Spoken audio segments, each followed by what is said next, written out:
The moment you defend yourself against a stranger, you have already lost. I need you to really hear that because it goes against everything your survival instinct is screaming at you right now. When someone insults you, critiques your work, or questions your character, your brain treats it like a physical threat. Your chest gets tight, your thoughts start racing, and you feel this desperate, burning need to correct the record. You want to explain, you want to argue, you want to prove them wrong. But here is the brutal truth that nobody taught you in school. The second you open your mouth to justify your existence to someone who doesn't respect you, you have handed them the keys to your emotional state. You have admitted, without saying a word, that their opinion has the power to destabilize your identity. We call this the rent-free paradox. You have probably heard the phrase living rent-free in your head, but I want to break down the actual psychology of why this happens so you can stop leaking power today. When you react with anger or defensiveness, you are essentially telling the critic that their words matter. You are validating their ticket into your inner world. Think about the last time a random comment kept you up at night. You replayed it for hours. You had imaginary arguments in the shower. That single sentence, which likely took them 5 seconds to type or say, stole hours of your mental energy. That is a terrible exchange rate. You are trading your peace of mind for their momentary projection of insecurity. Let's look at the mechanics of this because knowledge is the only way to break the loop.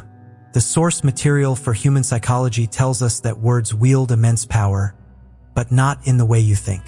A comment cuts deep not because it is true, but because it echoes. It finds a crack in your own self-image and resonates there. If I told you that you had green skin, you wouldn't get angry. You would think I was hallucinating. You wouldn't write a paragraph explaining why your skin is actually beige or brown. You would laugh because you know it's not true. But if I call you incompetent or lazy or selfish and you flare up with rage, it is because part of you is terrified that I might be right. The anger is a defense mechanism designed to protect a fragility inside you. The true struggle with criticism is never about what is said. It is about what it awakens inside you. It exposes insecurities, touches old fears, and challenges the story you tell yourself about who you are. I want you to visualize a split screen right now to understand the status game you are playing. On the left side, we have the low status reaction. This is what 90% of people do. Someone attacks them and they immediately engage. They match the energy. If the critic is loud, they get louder. If the critic is snarky, they get defensive. They start over-explaining. They say things like, "No, you don't understand. That's not what I meant." This is what we call the approval trap. Even though you are arguing, you are subtly begging for approval.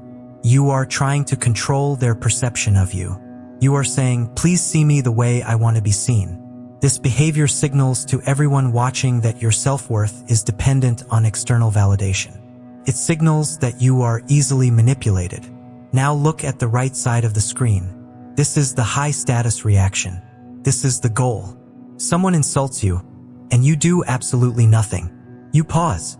You look at them with a level of detachment, maybe even a hint of amusement. You don't explain. You don't defend. You don't attack back. You realize that their criticism is rarely a reflection of your worth, but almost always a reflection of their own inner battle. The psychological truth is that people project their own wounds, fears, and insecurities onto others. When you understand that, you don't feel the need to correct them. You realize that silence is not weakness.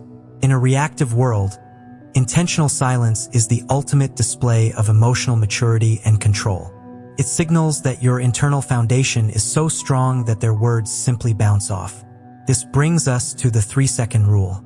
This is the tactical weapon we are going to use to shatter the illusion that reacting equals strength. The brain's threat response is automatic. It's biological. When you hear an insult, your amygdala fires. You cannot stop that first flush of adrenaline. That is just being human. But you can control what happens 3 seconds later. Most people ride that wave of adrenaline straight into a regrettable argument. You are going to learn to use those 3 seconds to override the system. You are going to create a gap between the stimulus and the response. In that gap, you move from being a victim of your biology to being the master of your reality. The problem is that society has failed us in this department. We are taught how to be polite, how to be agreeable, and how to fit in. We are socially conditioned to seek harmony, but we are never taught how to emotionally process negative feedback in a healthy way. We are never taught how to stay whole when someone is trying to tear us apart. So we end up internalizing comments. We lose pieces of ourselves trying to please people who don't even know us. We mistake judgment for insight. We think that just because someone speaks with confidence, they must be right. But loudness does not equal wisdom. Judgment is quick, lazy, and comes from a place of smallness. True insight requires presence and care. If someone is judging you based on a fragment of information, they are not seeing you. They are seeing a projection of themselves. So here is the thesis for everything we are about to do. We are going to turn your sensitivity into a weapon. If you are the type of person who feels things deeply, who overthinks every comment, who worries about what people think, good. That means you have a rich inner world. We aren't going to numb that out. We aren't going to pretend we don't care. The goal isn't to stop caring. It's to learn to care without collapsing. By the end of this video, insults will be fuel. You will learn to look at a critic and not see a threat, but see a person revealing their own limitations. You will learn to take the stones they throw at you and use them to build a fortress that they cannot enter. We have to understand that losing yourself because of criticism is the real enemy. The criticism itself is just noise. It's data. Sometimes it's bad data, mixed with jealousy and confusion. Sometimes it's good data, delivered in a terrible package. Your job is to become the gatekeeper of your own mind. You decide what gets in. You treat your mind like fertile soil. If you let anyone walk in and plant poisonous seeds, weeds will grow. You have to stand at the gate and check their credentials. Does this person know me? Do they have my best interests at heart? Are they emotionally stable? If the answer is no, then their opinion is just wind. It might howl, but it cannot move a mountain. You need to realize that you are constantly fusing your identity with your actions, and that is why it hurts so much. When you make a mistake and someone points it out, you don't hear "you did something wrong." You hear "you are wrong." You shift from an action to an identity. You turn a momentary event into a permanent label. This fusion is the root of the pain. We need to perform immediate surgery to separate these two things. Your mistakes are things you did. They are not who you are. When you detach your identity from your performance, you become bulletproof. You can look at your mistakes objectively, learn from them, and move on without the heavy baggage of shame. Let's go deeper into the concept of the echo, because this is where the rent-free paradox really takes root. Why does the mind replay these negative moments? It is because we have a negativity bias. Our ancestors needed to remember threats to survive. If you forgot where the tiger lived, you died. If you forgot how beautiful the sunset was, you were fine. So your brain is wired to cling to the negative. Creates a loop. But today, the threat isn't a tiger. It's a comment on the internet or a snide remark from a coworker. Your brain is reacting with the same intensity as a life or death situation for a social interaction. This is a glitch in the software. You have to manually override it. You have to tell your nervous system, "We are safe." This is just words. When you start applying this, when you start refusing to react, you will notice something fascinating happen. The people trying to provoke you will escalate. They will try harder because your silence terrifies them. Your silence holds up a mirror to their chaos. If they scream and you scream back, they feel justified. They can say, "Look, he's crazy too." But if they scream and you stand there, calm, grounded, and unbothered, they are left alone with their own insanity. It exposes them. This is the power of not taking things personally. It is realizing that most of the time, people aren't talking to you. They are talking to a version of themselves they see in you. They are fighting their own demons, and you just happen to walk onto the battlefield. Stop apologizing for existing. Stop trying to explain your value to people who are committed to misunderstanding you. You cannot heal someone else's insecurity by sacrificing your own boundaries. You cannot prove your worth to someone who needs you to be worthless to make themselves feel big. The moment you stop trying to win the argument is the moment you win the war. You preserve your energy. You protect your peace. You keep your power. We are going to dismantle the habit of approval seeking. This is the hidden virus in your operating system. It manifests as over-explaining, over-apologizing, and softening your true opinions. It comes from a childhood conditioning where acceptance was conditional. You learned that if you performed well, you were loved. If you messed up, you were rejected. So now, as an adult, every criticism feels like a withdrawal of love. Feels dangerous, but you are not a child anymore. You do not need to convince anyone of your worth to survive. You can stand in the discomfort of being misunderstood. You can let people be disappointed in you and still sleep soundly at night. That is the superpower we are unlocking. You are going to learn how to do the emotional detox, because even if you don't react outwardly, sometimes the poison still gets in. You still feel the burn. We can't pretend it's not there. We have to process it. We have to acknowledge the wound, release the emotional shock, and actively reframe the narrative. You have to be the one to tell yourself the truth when the world is telling you lies. You have to build a self-image that is based on your own values, your own strengths, and your own self-respect, not on the fleeting opinions of the crowd. A fragile self-image is built on what others say. A stable self-image is built on what you know to be true about yourself. This is about moving from a place of constant defense to a place of unshakable offense. Not attacking others, but aggressively protecting your inner world. It is about understanding that true confidence isn't the absence of criticism. It is the ability to remain grounded despite it. It is knowing that you can handle the friction. Growth requires friction. If you never encounter resistance, you are drifting, not climbing. So when the criticism comes, don't wish it away. Don't wish for an easier life. See it as the resistance training for your character.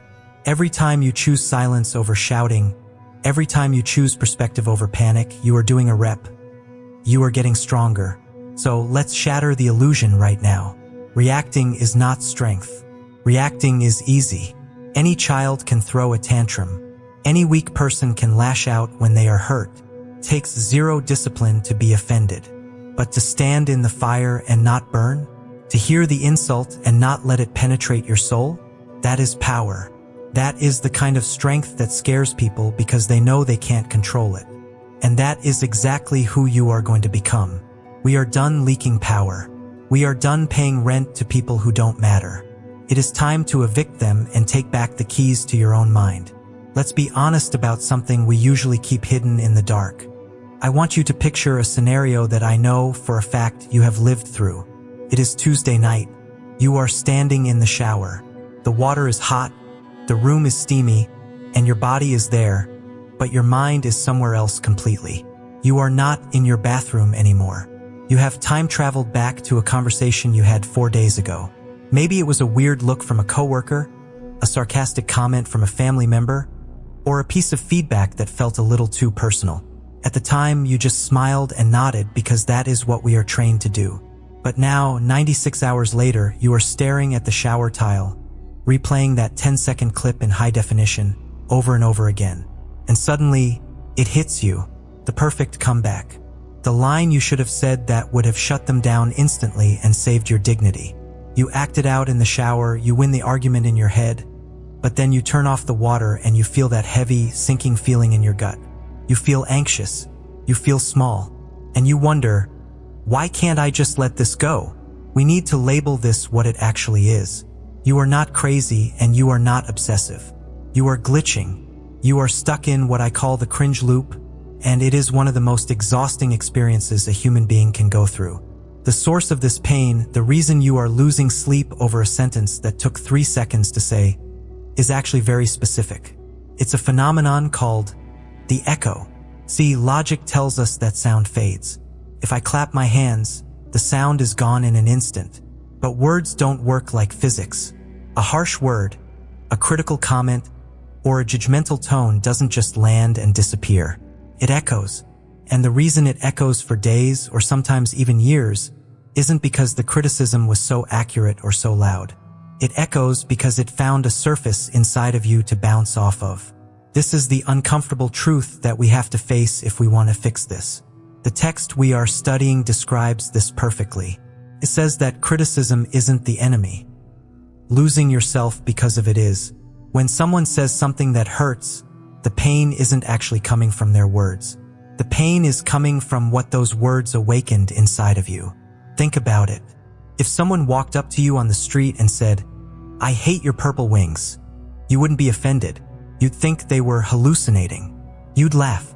It doesn't hurt because you know you don't have purple wings. There is no insecurity there for the words to stick to. But if someone says, "You're lazy," or "You're selfish," or "You're not talented enough," and that comment ruins your week, it is because it touched a bruise that was already there. It resonated with a fear you were already carrying in your secret inner world. This is why a 10-second interaction can turn into a 10-year memory. You aren't just hearing their voice. You are hearing a confirmation of your own worst fears about yourself. The criticism lands on your insecurities, your hopes, and your memories, and your brain latches onto it as evidence. You start thinking, "See? I knew I was an imposter. They just saw it too." The audio transcript we are looking at calls this the fusion problem. It's where you stop seeing a mistake as something you did, and you start seeing it as something you are. "I made a mistake" morphs into "I am a mistake," and that shift right there is why you are replaying the argument in the shower. You aren't trying to fix the conversation. You are trying to defend your existence. But there is a deeper layer to this, and this is where we have to look at your biology. Because when you feel that wave of shame, or that heat rising in your neck when someone calls you out, you might feel like you are overreacting. You might tell yourself, "Stop being so sensitive. It's not a big deal." But your body disagrees. Physically, your body is reacting as if you are being hunted. We have to look at the "am I safe?" trigger. For 99% of human history, we lived in small tribes. In those tribes, social acceptance wasn't just about being popular. It was about survival. If the tribe liked you, you got food, you got protection, and you had a place by the fire. If the tribe rejected you, if they criticized you and cast you out, you died. A human alone in the wild was a dead human.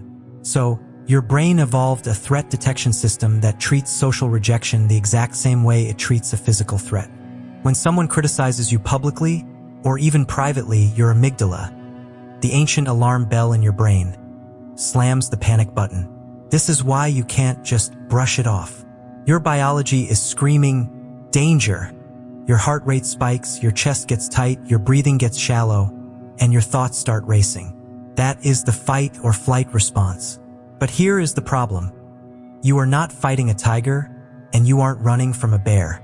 You are standing in a meeting room or reading a comment on a screen. You can't fight and you can't run. So you freeze. I want you to visualize this. Imagine a loading bar appearing right above your head the moment someone insults you. You just stand there, stunned. Your mouth might move, but your brain has crashed. This happens because you are running an outdated operating system. Let's call it the People Pleaser OS. From the time you were a child, you were likely taught how to be polite, how to be agreeable, and how to make people like you. But as the source material points out, society never taught you how to emotionally process negative feedback. You were taught how to agree, but you were never taught how to stay whole when someone disagrees with you. So when the criticism hits, that people pleaser operating system tries to find a file for how to handle being disliked, and it comes up empty. 404 error. File not found. You freeze because your internal programming equates disapproval with being unsafe. You feel small because your biological hardwiring is telling you that you are about to be exiled from the tribe. It is a visceral chemical reaction. This is why you feel drained of energy afterwards. Your body has just pumped cortisol and adrenaline through your veins to survive a conversation, burning the same amount of energy you would use to sprint away from a predator. And this leads to the cringe loop. Because you froze in the moment, because you didn't have the emotional tools to process the attack when it happened, your brain keeps the file open. It becomes an open loop. Your mind is desperate to close the loop, to find safety again. So it replays the scene over and over, looking for a different ending. It's trying to solve the puzzle of, how do I make sure this doesn't happen again? It scans the memory, analyzing your tone, their face, your posture, looking for the error in the code. But here is the tragedy of the loop. You aren't analyzing the situation objectively. You are analyzing it through the lens of that bruise we talked about. You are looking for proof that you are not good enough.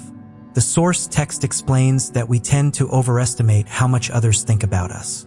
We replay a passing comment as a deep philosophical analysis of our soul. But the reality? The person who criticized you probably hasn't thought about it since it happened. They projected their bad mood, their insecurity, or their judgment onto you, and then they went to lunch.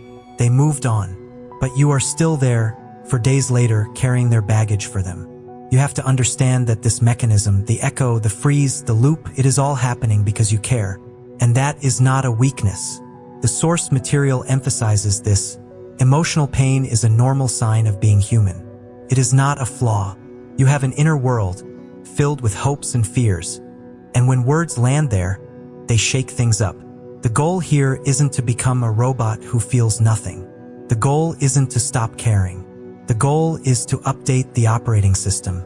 We need to move you from a system that crashes every time it encounters friction to a system that uses friction as fuel.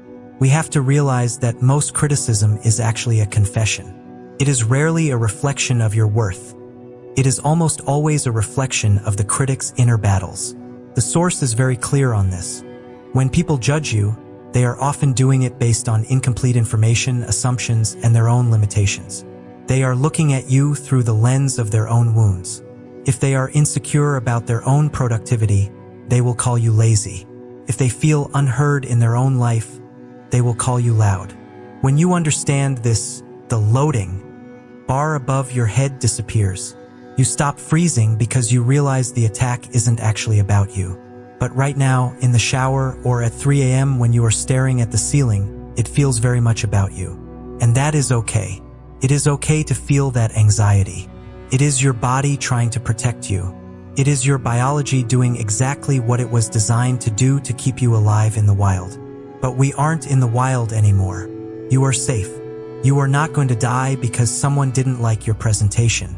You are not going to be exiled because someone left a nasty comment. The danger is a hallucination. The pain is real, but the danger is a lie.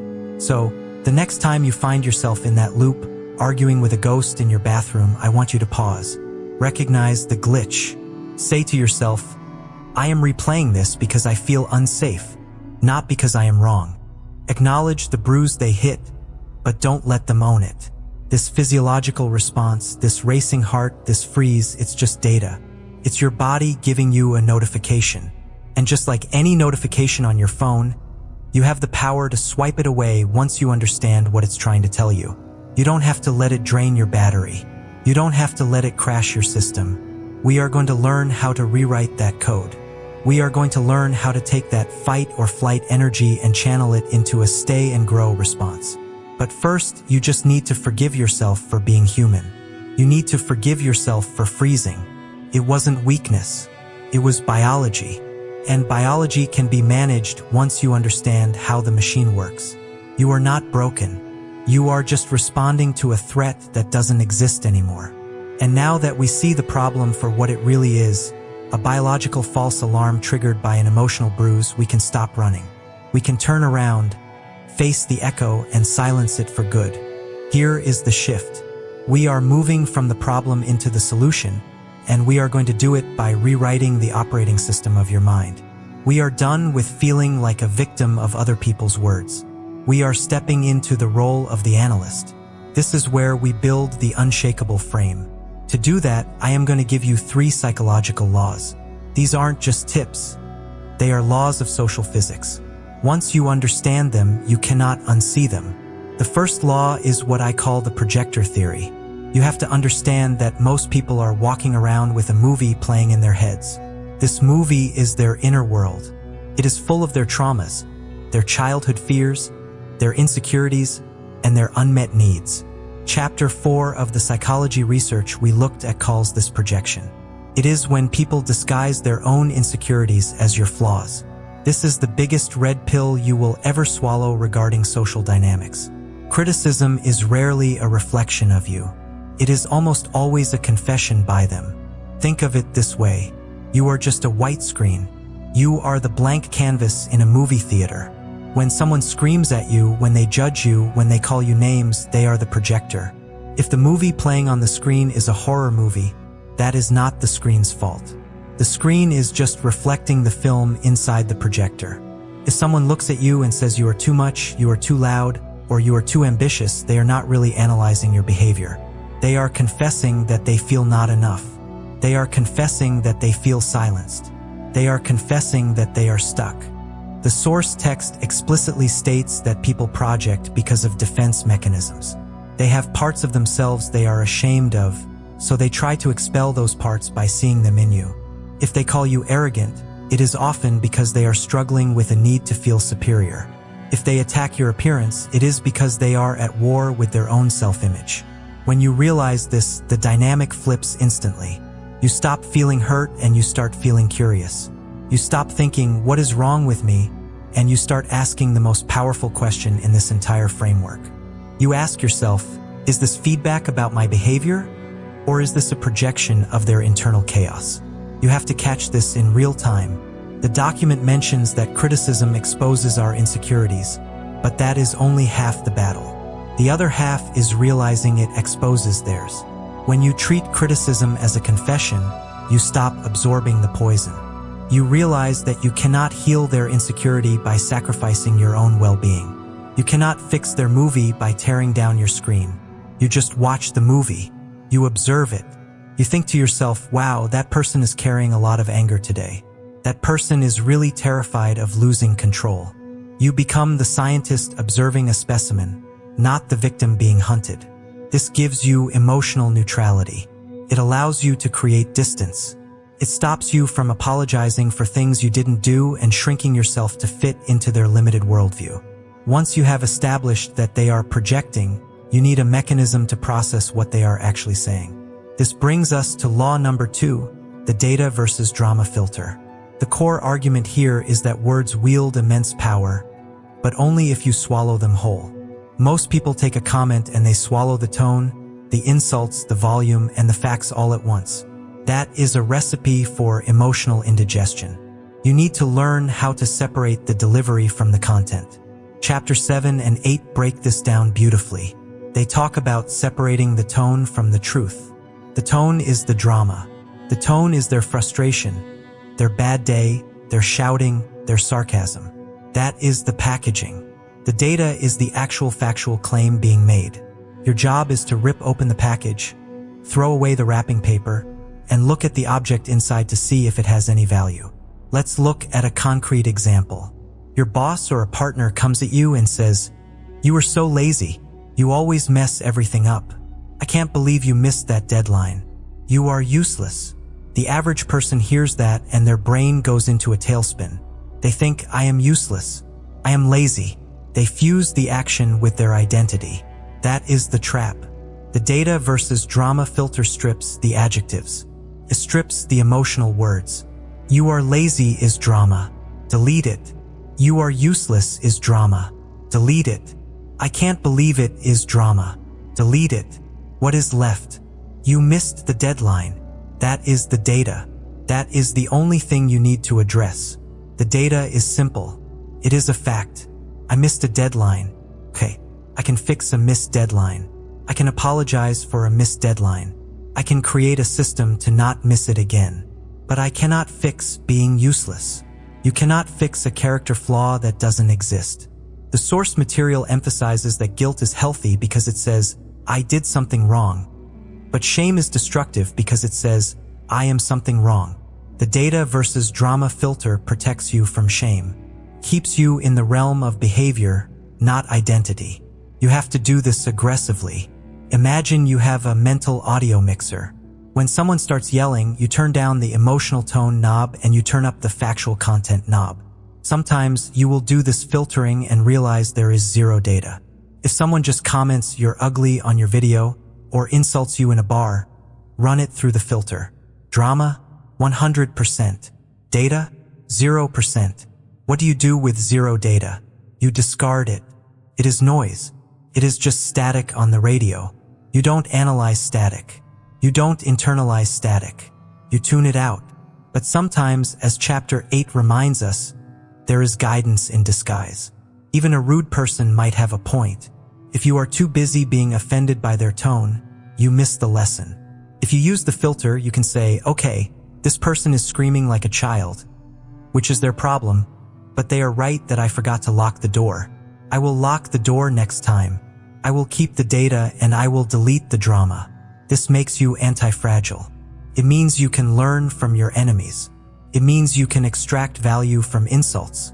You become a learning machine because you are no longer blinded by the emotional packaging. Now, you have analyzed the source with the projector theory, and you have filtered the input with data versus drama. Now you need to respond. This leads us to law number 3, the power of the pause. This is where we talk about biology.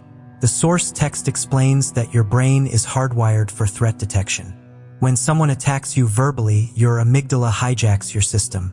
Your chest tightens, your thoughts race, your breath quickens. It is the fight or flight response. You are genetically programmed to react instantly. But in the modern world, instant reaction is weakness. If you react instantly, you are operating on animal instinct, not human intelligence. You are letting them control your nervous system. If they push a button and you jump, they own the remote control. The power of the pause is how you cut the wires. It is a specific technique mentioned in Chapter 3 and Chapter 5. It is the 2-second silence.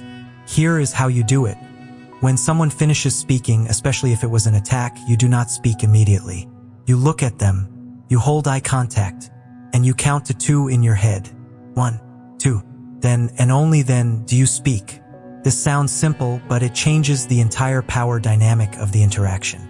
First, it hacks your own biology. That 2-second window is just enough time for your prefrontal cortex, the logical part of your brain, to come back online. It interrupts the chemical cascade of anger. It allows you to choose your response rather than just vomiting words. It gives you the space to ask that key question. Is this about me or them? Second, and this is the fun part, it shifts the social pressure onto them. In a conversation, silence creates a vacuum. Human beings are terrified of silence. We feel a need to fill it. When you attack someone, you expect resistance. You expect them to defend themselves immediately. When you don't, when you just look at them with total calmness, it is unnerving. It signals that you are not threatened. It signals that you are evaluating them.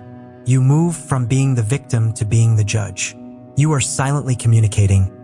I heard you, I am processing it, and I am deciding if you are worth a response. Chapter 14 calls this silence as maturity. It shows that you are not desperate for their approval. It shows that your internal frame is stronger than their external chaos. And often, in that 2 seconds, they will start to backpedal. They will feel the awkwardness and they will try to fill it. They might say, I'm just saying, or, I didn't mean it like that. They start negotiating with themselves because you didn't give them the fight they wanted. You denied them the emotional reaction they were feeding on. This is the ultimate form of emotional sovereignty. You are showing them that you are the gatekeeper of your own mind.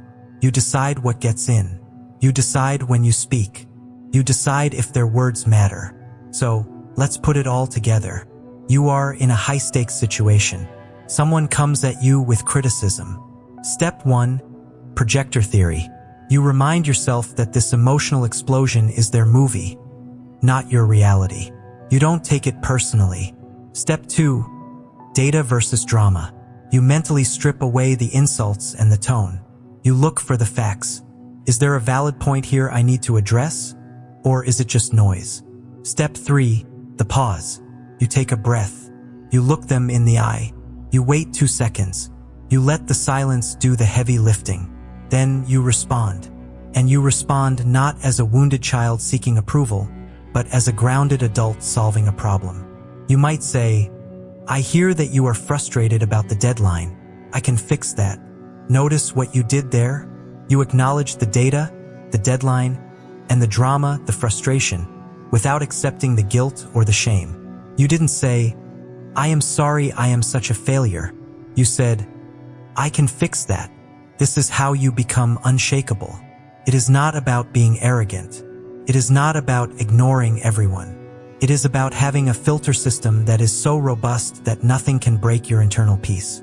The source text tells us that the goal is to develop an inner world that is stronger than the external noise. These 3 laws are the bricks and mortar of that inner world. The document warns us that we overestimate how much people think about us.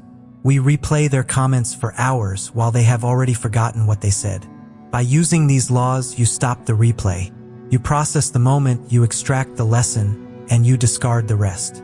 You become efficient. You stop carrying the emotional baggage of other people's bad days. Remember the core promise. Criticism is not the enemy. Losing yourself because of criticism is the enemy. These laws are how you keep yourself. They are how you stay whole. They are how you look the world in the eye and say, I value your opinion, but I trust my own judgment more. That is the shift. That is the indestructible courage. Now, let's look at how to rebuild if your confidence has already been damaged. You have spent enough time analyzing the theory. You understand now that words have power, that criticism is often a projection, and that your brain treats social disapproval like a physical threat. That is the knowledge, but knowledge without application is just intellectual entertainment.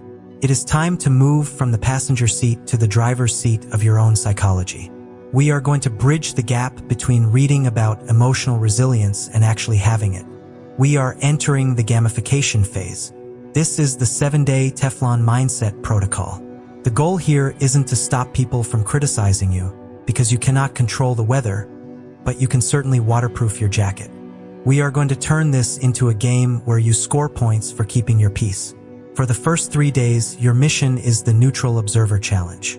This is based directly on the psychological concept that your immediate reaction to criticism is biological, not logical.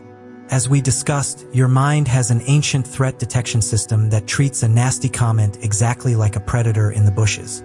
Your chest tightens, your breath quickens, and you feel that immediate urge to defend or attack. For 72 hours, your only job is to hack that system using a technique called labeling. Whenever you hear a critical comment, or even when you feel that harsh inner critic flare up inside your own head, you are going to pause for exactly 3 seconds. The source material tells us that this 2 to 3 second pause is the difference between a reaction and a response. In that pause, you are going to say a specific phrase either out loud or internally. The phrase is simple. You will say, "That is an interesting projection." This works because, as we learned, criticism is rarely a reflection of your worth, but often a reflection of the person delivering it. When someone attacks you, they are usually revealing their own wounds, fears, and insecurities. They are handing you a map to their inner battles. By labeling it as a projection, you immediately detach your identity from their words. You are forcing your brain to switch from the emotional center to the analytical center. If your boss snaps at you for a minor mistake, instead of spiraling into shame, you catch that tight feeling in your chest, you pause, and you label it. That is an interesting projection of their stress. You do not defend. You do not explain. You just label. You are the scientist observing the experiment, not the rat in the maze. Days 4 and 5 are about dismantling the fear of judgment through the "so what" drill. We often let criticism hurt us because we attach a catastrophic meaning to it. We turn an action into an identity. A mistake becomes, "I am a failure." This drill forces you to follow that fear to its logical, ridiculous conclusion. When you feel that spike of anxiety because someone judged your outfit, your work, or your lifestyle, you are going to ask yourself, "And then what?" You keep asking it until the fear runs out of fuel. Let's play this out. You post a video and someone comments that you look stupid. Your brain screams danger. You ask, "And then what?" Well, then they might tell their friends. And then what? They might laugh for 10 seconds. And then what? They put their phone down and go eat a sandwich. And then what? You still have your dinner, you still have your family, and the sun still comes up tomorrow. This exercise exposes the spotlight effect, the bias where we overestimate how much others think about us. The truth is, people are obsessed with themselves. Their judgment is quick, lazy, and lacks depth. By using the "so what" drill, you realize that the worst-case scenario is usually just a bruised ego, not a destroyed life. You are training your brain to see that social disapproval is uncomfortable, yes, but it is not fatal. You are teaching your nervous system that you are safe. This is how you stop overthinking. You don't ignore the thought. You exhaust it. You follow the path of the anxiety until you reach the cliff edge and realize there is a safety net at the bottom. The fear looks giant in the shadows, but when you shine the light of, and then what? On it, it shrinks down to its actual size.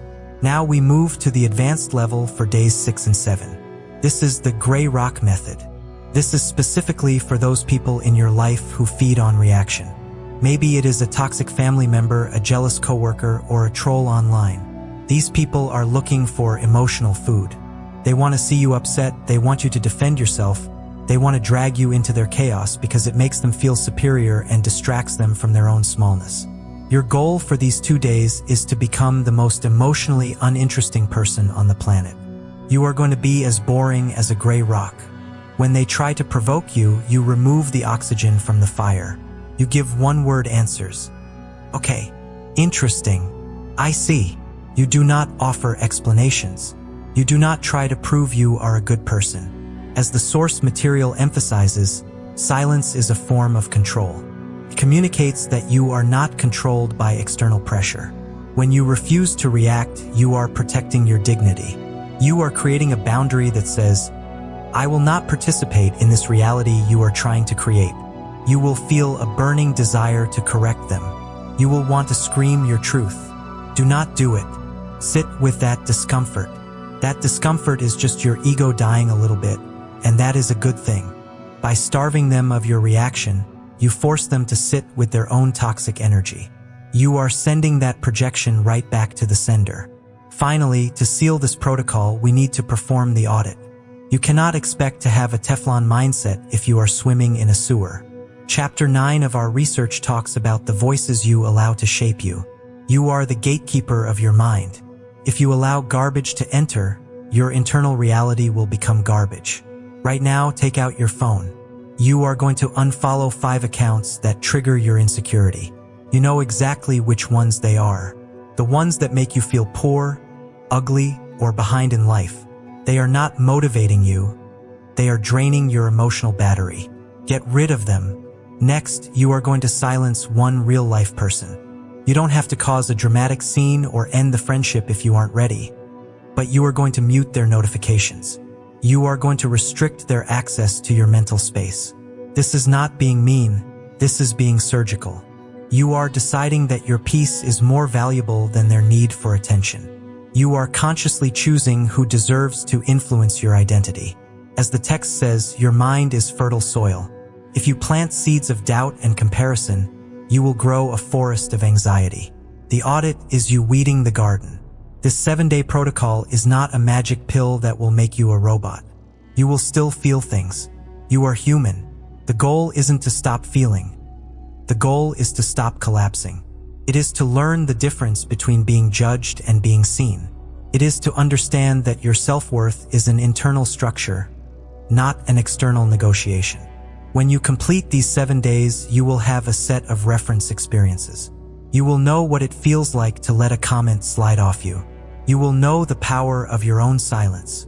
You will realize that you have been holding the keys to your own emotional freedom the entire time. Remember, the world will always have opinions. People will always judge based on incomplete information and their own limited perspectives. You cannot stop the waves, but you can learn to surf. This protocol is your surfboard. Start day 1 today. Label the projection. Ask so what? Be the gray rock. Gatekeep your mind. Do not just listen to this advice and nod your head. Do it. Because the only thing standing between you and an unshakable self-image is the willingness to be uncomfortable for a few days while you rewire your brain. Let's get to work. Let's get real about what winning actually looks like. For most of our lives, we have been sold a lie. We have been conditioned to believe that winning an argument means having the last word. We think strength is about being louder, faster, and sharper with our insults. We treat social interactions like a boxing match where the person who lands the final blow is the champion. But that is not winning. That is just participation in chaos. True winning, the kind that changes your life and your self-image, isn't about silencing the other person. It is about having an identity so stable, so grounded, and so sure of itself that the insult slides off you like water on oil. This is the shift we need to make today. We are moving from the chaotic energy of the clapback to the magnetic power of the unbothered. You have to understand that when you engage in a shouting match, when you feel that desperate need to defend your name or correct a stranger's narrative, you are essentially handing them the remote control to your emotions. You are telling them that their opinion has the power to disrupt your internal world. The source of true power is realizing that you don't receive their words. You receive their world. And often, their world is messy, insecure, and projecting pain. Why would you want to visit that? Let's talk about the main character pivot. You hear people talk about main character energy all the time, but they usually mean being the center of attention. That is wrong. Being the main character means you are the director of the movie, not just an actor reacting to someone else's script. When someone criticizes you, judges you, or tries to provoke you, they are inviting you to play a side character in their drama. They are handing you a script that says, aggrieved victim or defensive yeller. If you react, if you snap back, you have accepted the role. You are now an extra in their movie. The moment you choose silence, the moment you choose not to react, you rip up their script. You remain the director of your own film. This is about realizing that most criticism is a confession. It reveals the critic's wounds, their fears, and their insecurities. When you understand this, you stop taking it personally. You stop thinking, what is wrong with me? And you start asking, what is going on with them? That shift in perspective is the difference between being a victim and being a leader. You have to stop renting out space in your head to people who haven't paid the deposit. There is a profound psychological mechanism at play here. Your brain, specifically that ancient part of it wired for survival, treats social disapproval like a physical threat. When someone attacks you verbally, your heart races, your chest tightens, and your body screams, fight or flight. That is biology. But you are not just biology, you are consciousness. The glow-up of the soul happens when you feel that biological urge to explode, and you override it with conscious choice. You feel the heat, but you choose the ice. This is where silence becomes the ultimate status symbol. Think about the most successful, composed, and powerful people you can imagine. Do they waste their afternoons arguing in the comment sections? Do they lose sleep because someone misunderstood their intentions? No, because they know that their peace is too expensive to be on sale. Silence signals that you have higher priorities. It signals that your internal valuation of yourself is higher than the external valuation coming from the critic. When you stay silent, you are not being passive. You are being active. You are actively protecting your energy. The text we are looking at calls this an emotional detox. It is the refusal to let external poison become an internal disease. When you react with anger, you are drinking the poison and hoping the other person dies. When you stay silent, you leave the poison in their cup. You let them sit with their own unresolved issues, their own projections, and their own chaos. You refuse to metabolize their pain for them. Let's dig deeper into the mechanics of this. How do you actually do it in the heat of the moment? It starts with the pause. The source material highlights the power of a 2 to 3 second pause. It sounds small, but it is revolutionary. When the insult lands, do not speak. Take a breath. That pause interrupts the emotional chain reaction. It gives your rational brain a chance to catch up with your emotional brain. In that silence, you regain your dignity. You look at them, and you realize that their anger has nothing to do with your worth.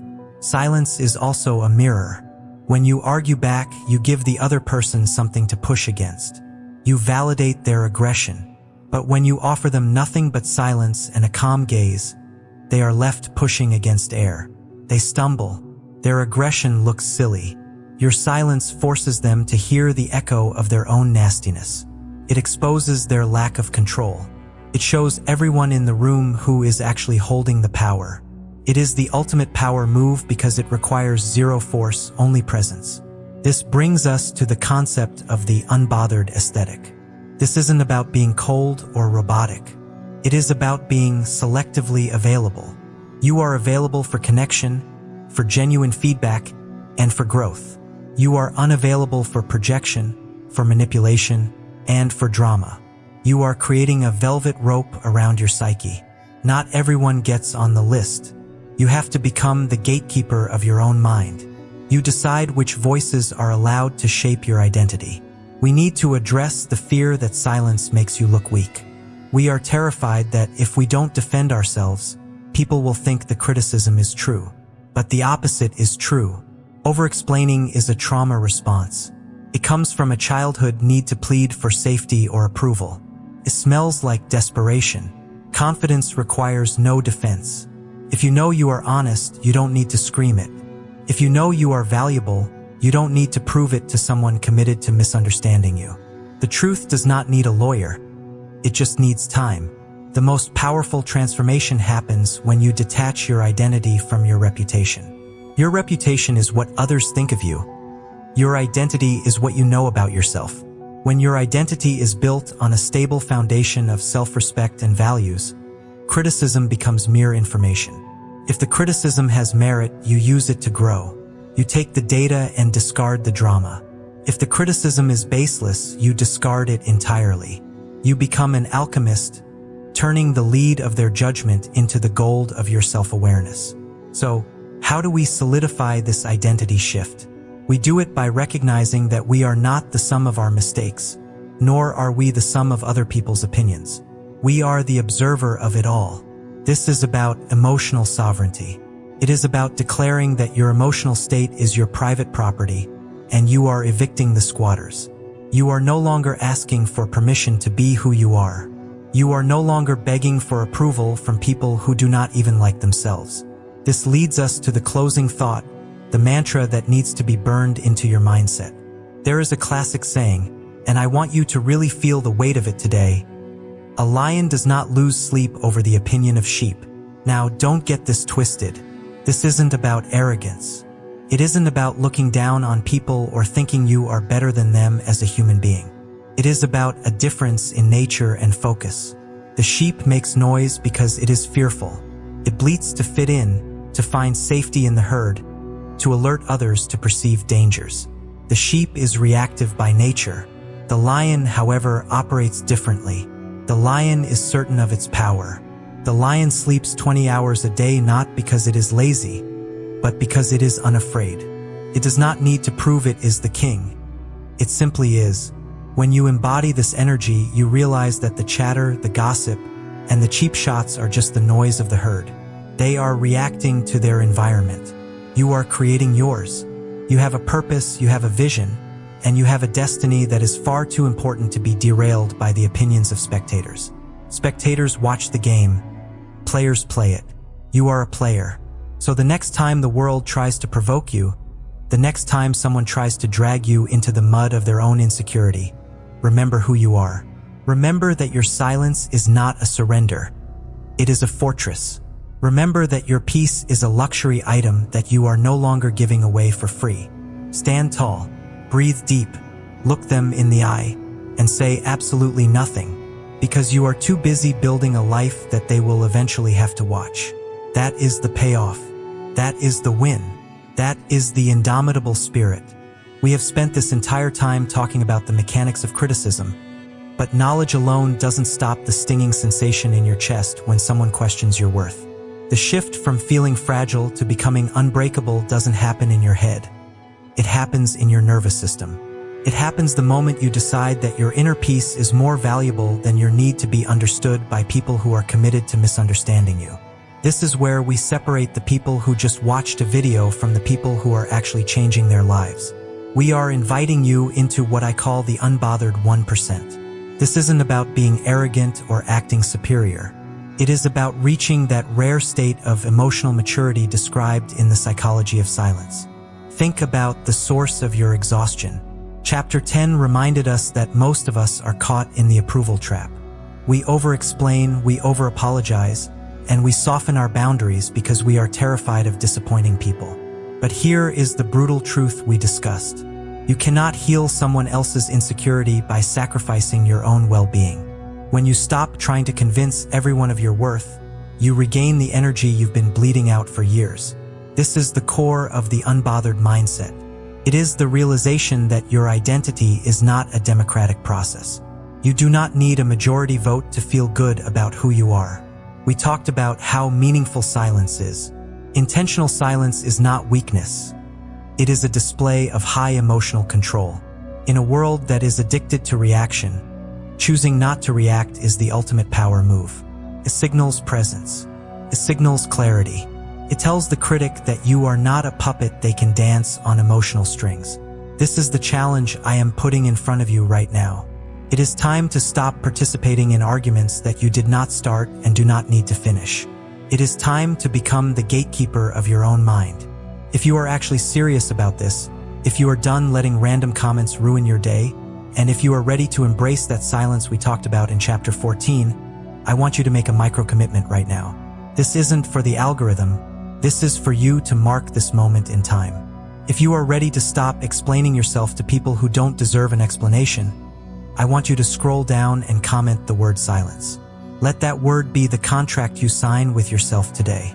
When you type it, you are acknowledging that you are done trading your peace for approval. And listen, we all have that one person in our circle.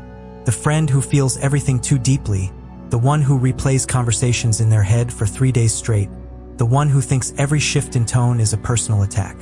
They are suffering from that fusion problem we discussed in chapter 6, where they can't separate their actions from their identity. They need to know that their anxiety is lying to them. Do them a favor. Send this video to that one friend who needs to hear that they are not broken. They are just reacting to a world that never taught them how to be emotionally bulletproof. Be the voice of reason in their life today.